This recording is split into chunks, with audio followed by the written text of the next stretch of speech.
Welcome to my teepee. The night has smiled on us. I am here to tell you a story. An old story. One that you probably never ever heard. You, the white race, speak in your papers of flying saucers or mystery ships as something new. Yet, if you had red skin and were of a blood which had been born and bred of the land for untold thousands of years, you would know this is not true. You would know that your ancestors living in these mountains and upon these prairies, numberless generations ago, the red men saw these ships and had passed down the story and the legends which are the unwritten history of your people. The storytellers of my people have closed their lips in bitterness against the outward flow of this knowledge.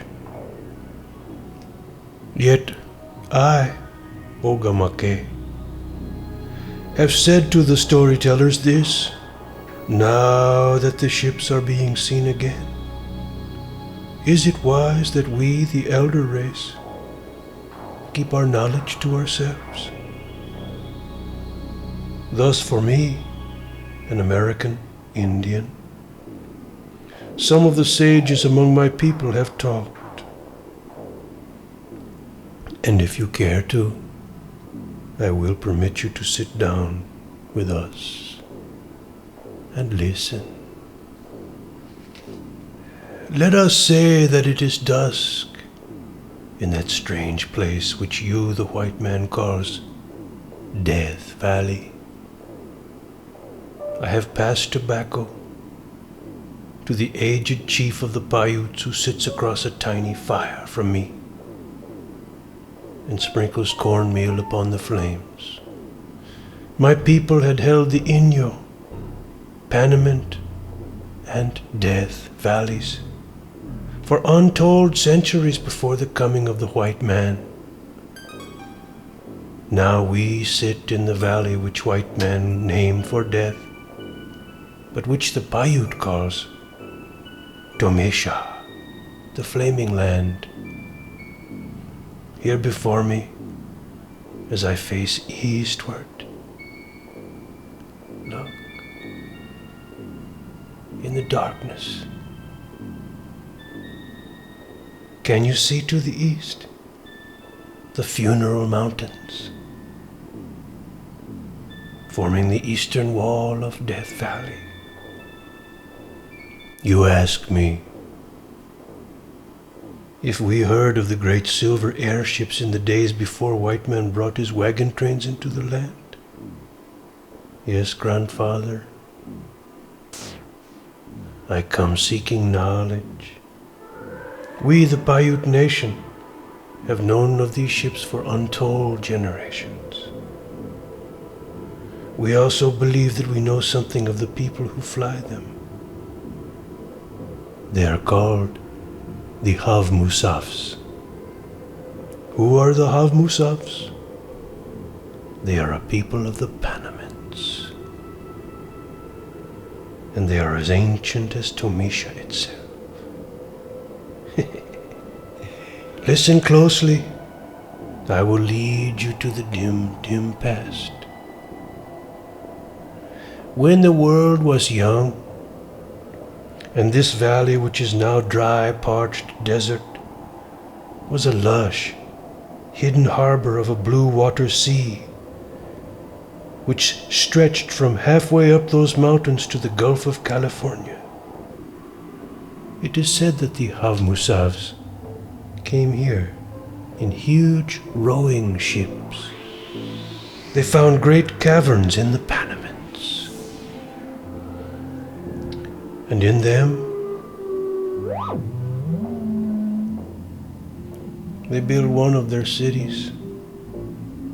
At that time, California was the island which the Indians of that state told the Spanish it was, and which they marked so on their maps. The island, California. Once again this day may dawn. Living in their hidden city, the Havmusavs ruled the sea with their fast rowing ships, trading with faraway peoples and bringing strange goods to the great quays that still exist in the caverns. Then, as untold centuries rolled past, the climate began to change. The water in the lake went down, until there was no longer a way to the sea. First, the way was broken only by the southern mountains, over the tops of which goods could be carried. But as time went by, the water continued to shrink, until the day came when only a dry crust was all that remained of the great blue lake. Then the desert came, and the fire god began to walk across Tomisha, the flaming land. When the Havmusavs could no longer use their great rowing ships, they began to think of other means to reach the world beyond. I suppose that is how it happened. We know that they began to use flying canoes. At first they were not large, these silvery ships with wings. They moved with a slight whirring sound and a dipping movement like an eagle. The passing centuries brought other changes. Tribe after tribe swept across the land, fighting to possess it for a while and passing like the storm of sand.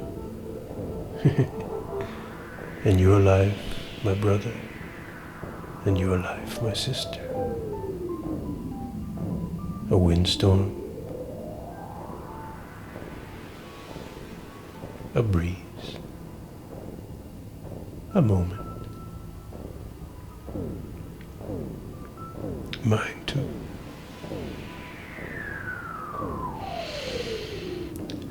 I pass the pipe.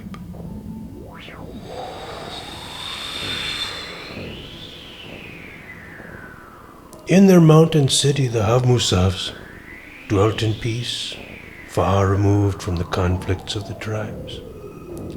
Sometimes they were seen in the distance in their flying ships or riding on these snowy white animals which took them from ledge to ledge up the cliffs. We have never seen these strange animals at any other place. To these people, the passing centuries brought only larger and larger ships, moving always more silently. I have never seen a Havmusav, but I have many stories of them. There are reasons why one does not become too curious. These strange people have weapons. One is a small tube which stuns one with a prickly feeling like the rain of cactus needles. One cannot move for hours, and during this time the mysterious ones vanish up the cliffs. The other weapon is deadly. It is a long silvery tube. When this is pointed at you, death follows immediately. The Havmusavs, they are a beautiful people. I will tell you more, my brother, if you return to my teepee tomorrow or the next day. Goodbye for now.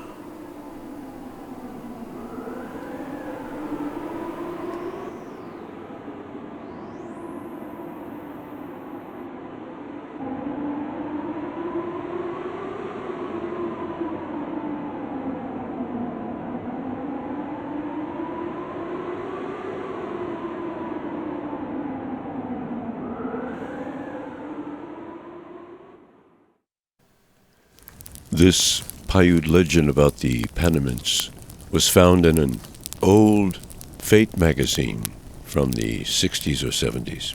Thank you.